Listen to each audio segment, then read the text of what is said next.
Okay, Sitlali and Melissa, thank you both for coming. As we were talking about before, I hit the record button. Your thesis statement has to have 3 questions answered, right? The first question, what was Arturo's mindset? I want you to be very direct about that. And sorry, I mean mindset at the beginning. You can see in the chat over here on the right. The second question, what's his mindset like at the end of the story? Okay. And then the third question is, what insight, what realization does he come to? Okay. Now, students sometimes struggle with the language of that question. What do I mean by insight? What do I mean by realization? Think of it as a new idea. What new idea does Arturo get that changes his life, that causes him to do things differently? Okay. Now, sometimes students say that he comes to that idea along his journey, right? And others say he gets it at the end of his journey, right? So, but that's up to you. It depends on the argument that you make, the evidence that you find. Do you think Arturo comes to this new insight during the book and that causes him to change? Or do you think Arturo reaches this insight after some change has occurred? Okay, that's up to you. There is no right or wrong answer. In essay writing, in argument, it's the most convincing case that you can make. That's what matters here. Can you make a claim and you back it up with support? That's what I want to remind you over and over. Okay, so Sitlali, how would you answer that question? What do you think Arturo's mindset was like at the beginning of the story? I think at the beginning, he was full of positive emotions. Okay. He decided to go to LA and reach his goal to write a book. Excellent. All right. And good. And you connected it back to the context, right? When we were talking about your intro, you reminded us very importantly of what Arturo wants. And that's something that I want to encourage all of you who are listening to this video to do, that very thing. Arturo is our protagonist. We must know what our protagonist wants, because our protagonist will not get it right away, at least. Okay, sometimes depending on the story we're reading, they might not get it at all, and they might have to rethink what they want. Okay, and that's a possibility here too.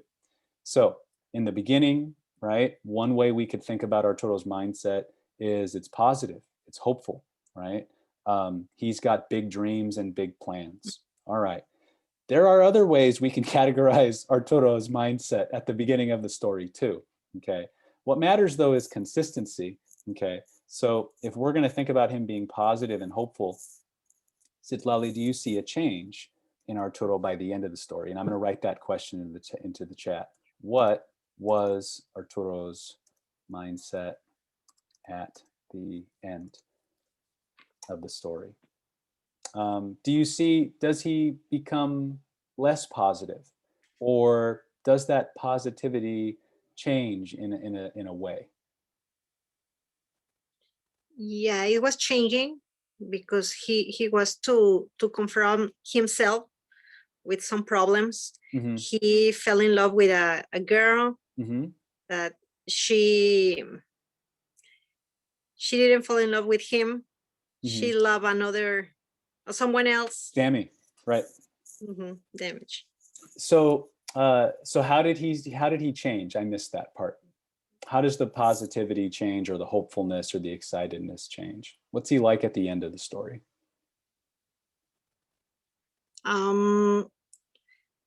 He was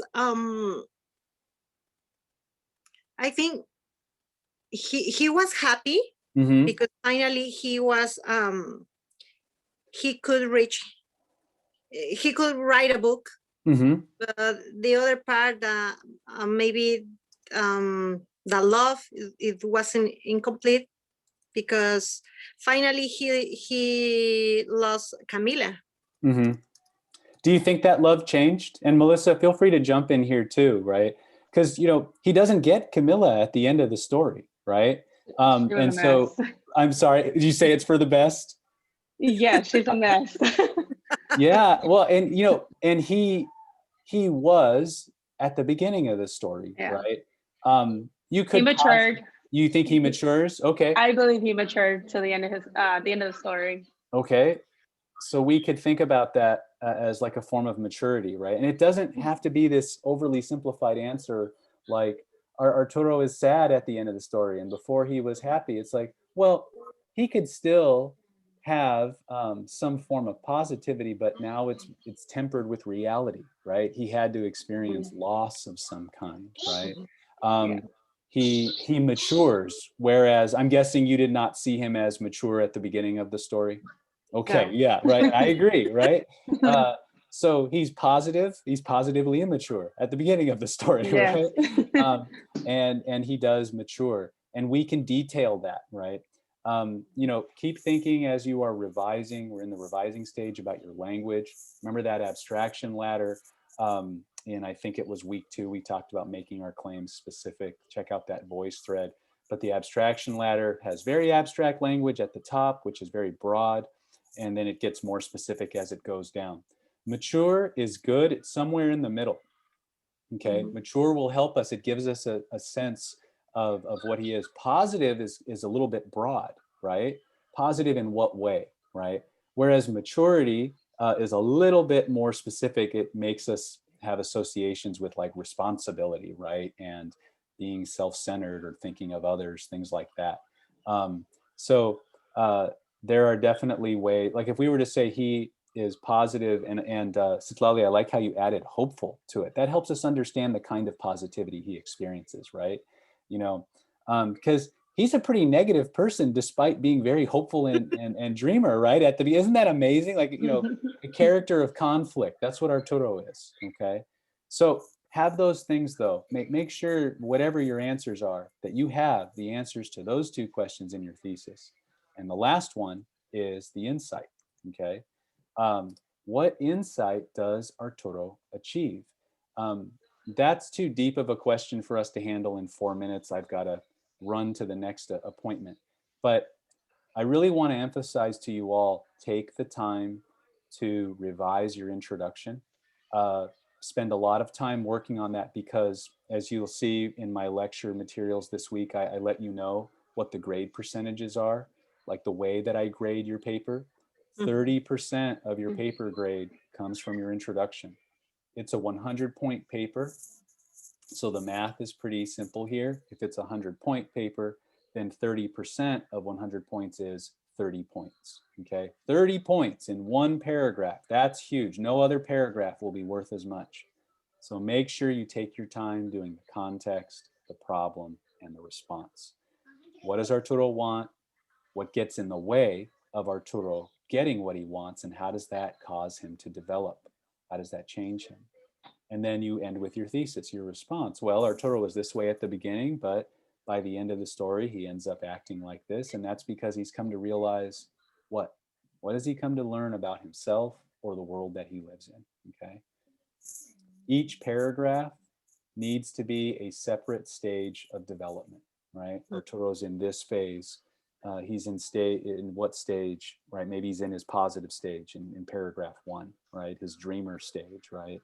And then that changes when he moves to when you move into paragraph 2, and so on, okay? So think of each paragraph as its own stage. And in the conclusion, I did provide you with a specification. Look at the prompt again. You guys, if we had more time, I would have done this little activity with you, but I basically take our essay prompt and I turn it into a checklist. And I just, like if I were you all, right? And I would just go through after I've made my checklist and cross each thing off, right? One of the things I tell you to do in your conclusion is make a prediction. Don't forget to do that. Probably the majority of your grade for the concluding paragraph is going to be based on the prediction, okay?